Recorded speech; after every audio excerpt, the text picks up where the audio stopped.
I found out my fiancée cheated during her bachelorette party, so I'm planning on leaving. Last night, I, 31M, did something I'm not proud of because curiosity got the better of me. I was getting ready for bed when I saw a light pop up on my girlfriend's, 30F, computer. Normally, I'm not one to pry into someone else's privacy, but it was a message from her friends about the party they were at. We were getting married soon, and she was out with her friends at a bachelorette party. I stayed up all night checking her computer and her Facebook messages and discovered she had cheated during the party. By cheating, I don't mean getting a strip tease or something, which I would be okay with. I understand it's a bachelorette party, but she actually gave some dude some sloppy toppy and ended up going home with another guy that night. She has that other guy added on Facebook, but the chat merely consists of, "I had a good time and it was nice to meet you." The conversation dates back to the bachelorette party. I have, however, read the messages between her and her friends. They have a small group, and I found out what she had done there. It all seems as if it was a one-time thing that happened then, but I'm a mess. I haven't slept all night, and she is headed for work in an hour or so when she wakes up. I don't know what to do. We are supposedly getting married in 3 weeks. We were planning on buying a house, having kids, and growing old together. I feel like I want to throw all of that out the window. I am sitting here smelling like booze, feeling drunk and depressed. Honestly, I want to go and kick her out right now, but I don't want to do something irrational. Update 1. I left in the morning to take a smoke. My head was still messed up. I don't think she cheated other than this night. Nothing I found indicated anything else. I guess she wanted this to be her last night before settling down or something. I honestly don't know and don't care. When I was outside taking a smoke, about 15 to 20 minutes after I left, she had woken up. She noticed the drinks out and asked me what I had been up to. Basically, she came to give me a kiss and a hug. I followed through with it but honestly felt empty doing it. I didn't want to give her any hint of what I knew. She asked me why I had been drinking and why I didn't come to sleep last night, and I told her I was just having some nightmares but everything was fine. I felt detached, like I was watching myself in the third person through a TV or something. She asked me if any stress was related to the marriage and the plans. I just told her something along the lines of, "I love you. How can you be stressed about the best thing in your life?" After that, she got herself ready and left for work. So, it was time to take action. I basically started packing my most important things and I called and canceled the venue where we were supposed to have the wedding. Apparently, they took 15% of the money for canceling early because we were having such a big event. I told them it's fine, and I really don't care at this point. I also saved screenshots of everything and have taken them with me. Around 1 p.m., I called a taxi and went to stay at a hotel far away from my city. I didn't leave any notes or pictures at home, I just left. I needed the alone time in the hotel to think everything through and process what had happened. Around 3:30 p.m., my phone started getting spammed with calls from my ex-fiancée. I got calls and messages from her sister, her friends, her parents, my parents, and a few of our mutual friends. The only people I called back were my mom and dad.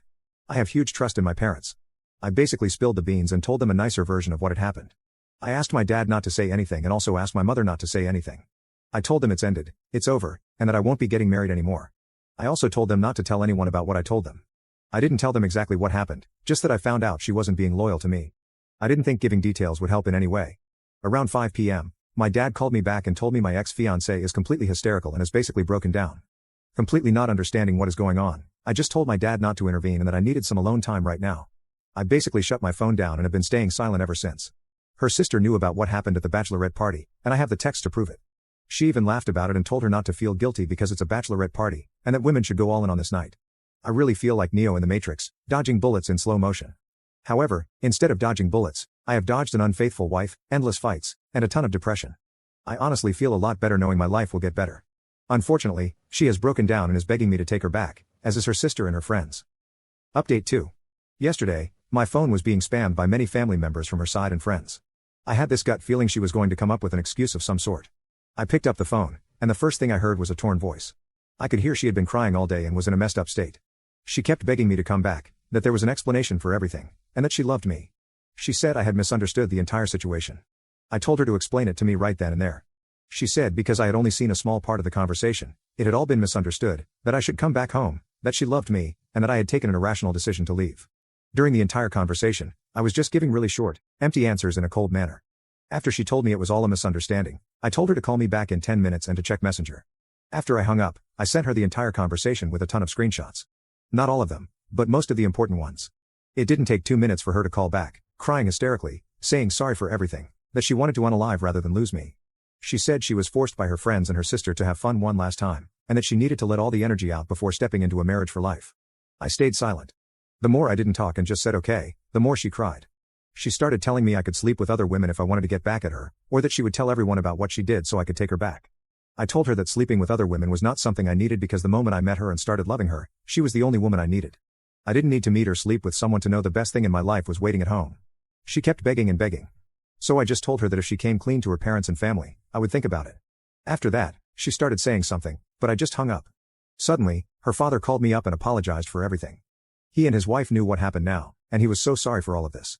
He told me he understood how I felt and that he didn't raise his daughter that way.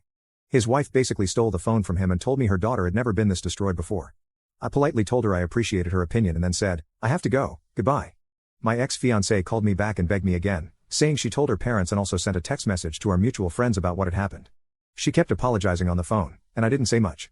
After some time, I just told her not to cry, that she shouldn't be apologizing because single women like herself were allowed to do these things, and I hope she finds Mr. Right.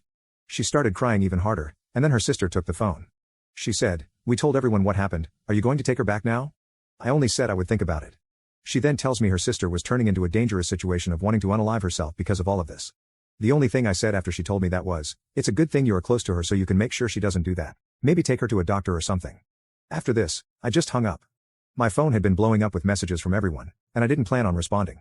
I honestly feel a lot better right now, like I could move on.